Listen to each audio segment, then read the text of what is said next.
Hello friends, welcome to Ambience kitchen. நம்ம கிச்சன்ல இன்னைக்கு என்ன பார்க்க போறோம்னா நிலக்கடலை சட்னி எப்படி பண்றதுன்னு பாப்போம். அதுக்கு முன்னாடி நம்ம சேனலை சப்ஸ்கிரைப் பண்ணாதவங்க சப்ஸ்கிரைப் பண்ணிக்கோங்க.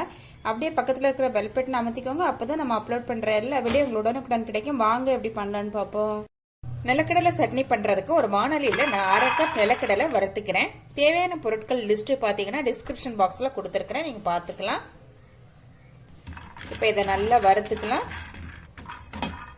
இப்போ நல்லா வறுபட்டுச்சு. இதை ஆற விட்டு நம்ம தொலி நீக்கி எடுத்துக்கலாம். இப்போ அதே வாணலியில நான் 1 டேபிள் ஸ்பூன் எண்ணெய் விட்டுக்கிறேன். இதுல இந்த மிளகாய் போட்டுக்கலாம். அப்புறமா பூண்டு, புளி, கருவேப்பிலை போட்டு லைட்டா வறுத்துக்கலாம். இந்த மாதிரி எண்ணெயில வறுக்கும் போது டேஸ்ட், கலரு, மனம் ரொம்ப நல்லா இருக்கும். இது கூடவே வறுத்து தோல் நீக்கின நிலக்கடலை சேர்த்துக்கலாம். அப்புறமா தேங்காய் சேர்த்துக்கலாம். அப்புறமா உப்பு சேர்த்து ஒரு புரட்டு புரட்டிக்கலாம்.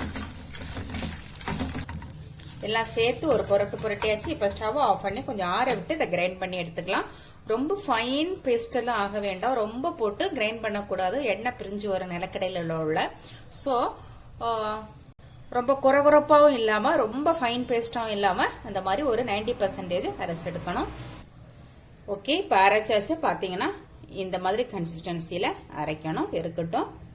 இப்ப தாளிக்கலாம். தாளிப்பு கரண்டி அடுப்புல வச்சிருக்கிறேன். 1 டீஸ்பூன் எண்ணெய் விட்டுக்கிறேன். நான் நல்லெண்ணெய் யூஸ் பண்ணிருக்கிறேன். நீங்க எந்த குக்கிங் ஆயில் யூஸ் பண்ணீங்களோ அதை யூஸ் பண்ணிக்கலாம். எண்ணெய் காஞ்சிருச்சு. இப்ப கடுகு போட்டுக்கலாம். உளுத்தம் பருப்பு போட்டுக்கலாம்.